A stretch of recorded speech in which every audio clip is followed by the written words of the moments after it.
right on into the next round of questions. Right now, what do you like to do outside of your work at the ASC?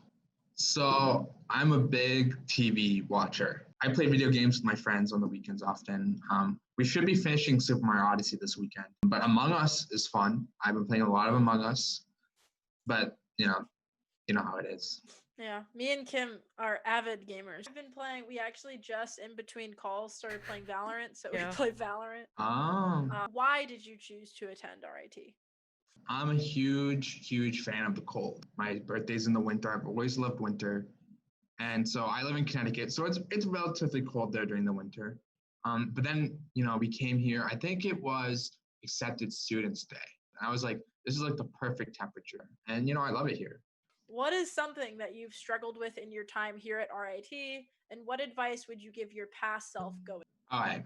So, you hear it a million times. You should start your project, and that's not something you really do until you've started your first project early. Because my very first CS project here, I was working to the bone to the last minute. I thought I started that project early. I started that like a week before the due date. I was like, wow, I'm starting this project early. And then I'm getting to the due date. I'm like, oh my God, I'm not even close. I did pretty good on the project, but 100% start your project 3 weeks early, especially in the CS department. Like, it will save your life. If you could know anything in the world, like you're an expert on any topic, any subject, anything that you want, what would that one thing be? To make my life easier, I would say anything CS related, because that would just make my whole life easier. But honestly, there's a big difference between knowing something and learning something, because like the time it takes for you to learn something makes you, I feel, better at it than if you just get that knowledge ingrained into your head. Because you'll see, like, that's why old people like elderly people are more wise, is because they learn the process, not know the process. You know what I mean?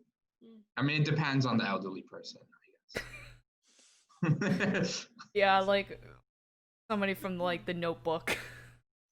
Or she doesn't remember. She may not. Well, actually, she knew how to play I've the never piano. Seen The Notebook.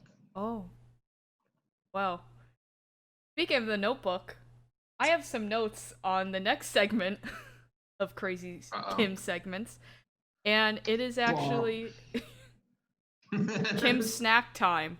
So I'm gonna go and grab my snack. Well, this segment of Kim's Snack Corner brought to you by Red Mill's old-fashioned rolled oats. So today I'll be reviewing those for you. That does not look good. Okay, Kim. Yeah, I'm just gonna eat some, and I'll let you know how it tastes. Continue asking the questions. Yeah. So like, what keeps you motivated every day? All right. So I don't have like a higher level big brain play for this answer. Mm-hmm. So because, it's not like, something happened to me and that motivates me every day to work hard. You know what I mean? Mm-hmm. Literally, the only thing is like, I just want to bring 100% of my energy every single day. I'm a super like, let's go get them. I wake up in the morning and I'm like, let's do this thing. And I just go for it. You know what I mean? Mm-hmm. I try and brighten people's days. That motivates me, I guess. I'm just super energetic all the time. I wish I had that energy.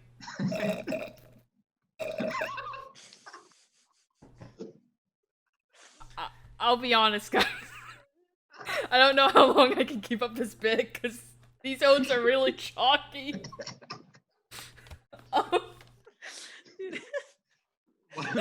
What is in your empty drink that you just drank? It's actually chai tea. So, and I'm like one of those people where I have a Morin pestle and I just make it with my little hands. Oh. What is something that kind of was positive that maybe resulted from quarantine? Something that RIT should have done years ago. Like years ago. Online ordering of food.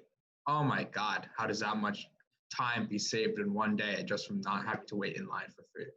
Like, you can order, and then by time, like on your walk over there, and then by the time you get there, your food is ready. Like, isn't that amazing?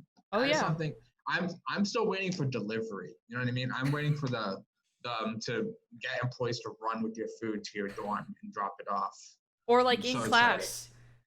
Or like in class. Yeah. They're just waiting outside and you just pick it up. They're just like, today we're gonna learn about art history, and then it's like, poof! I have an order for Kevin. 2 tacos. 2 tacos, Kevin. Yeah, and they're like really sweaty because I sprinted from like the Global Village, and your class was LBJ. It could be the athletics team. That could be their training. They're like warm up. Yeah. It's to run. Don't make me do that, Kim. Don't make me do that. What position do you play? For softball, I play third base. Who knows anymore? But third base. That is the base before home plate. Yes. Mm-hmm. Yeah. Yeah, Kim. Yeah, sports ball. If you're running how you're supposed to run, if you technically could run straight from second base to home plate and then get out. But. That's true. And then start crying. Funny story. Sometimes there are these moments where you have to go back to the bases, but if you're going back to the base, you have to touch them all in order of when you touch them.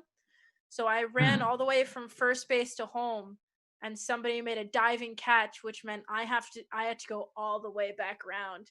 I gave up. I didn't do it, but I would have had to touch third, second, and all the way back to first. And it's good when you know your limits. Mm-hmm. I said, I'm out. Sorry, guys. I can't do it. Have you ever cried at a game? Oh, all the time. That's my healthy cry. Yeah, so when I was really little, I have really bad, I don't want to say anger issues, but I had a lot of like, I couldn't deal with striking out, or I'm still kind of really hard on myself, but I couldn't deal with it when I was little. I used to have full-on mental breakdowns. I used to throw stuff. Yeah, it wasn't fun, but yes, I did cry. I have cried at softball games. It's time for our daily would you rather question. Would you rather have a lot of good friends or just one very best friend? One very best friend, without a doubt. Hands down. That is my life. There's colleagues, and then there's your best friend. All right, and last question. When this pandemic is over, what is the first thing you are going to do? In-person sessions for SI sessions, because I love my virtual sessions. There's a lot of fun. We play a lot of games, but there's nothing better than, having in-person sessions. And when asking the kids to go write on the board, I then proceed to throw markers. It's a very common SI thing to do is, when they have to go work on the board, you throw each person a marker. There's not a better feeling in the world. It's honestly, it's so much more fun. So I don't know. That's it's not. Yeah, no. That's everything good. I had to pick. That's what I would pick. There's not a lot of things to pick. That's good.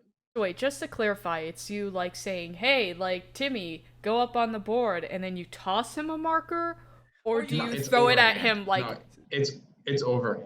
You tomahawk it at him. This is a marker. You just go. That sounded bad, but it wasn't that bad. No students are harmed in the SI in-person process. Yeah, we need like a Law and Order. I think for me, what I would do personally once this pandemic is over is in person. Go and watch the next episode of Real Deal, Zoomy edition. Yeah, there we go, sliding in. Until next time, folks. Again, thank you so much, Kevin, for joining. Thank you for having me. I had a lot of fun. Yeah. I learned that we went to the same middle school. I know. We're on the same science pole. We probably looked at each other. I probably had braces. I was reading Harry Potter fan fiction back then. It was a time.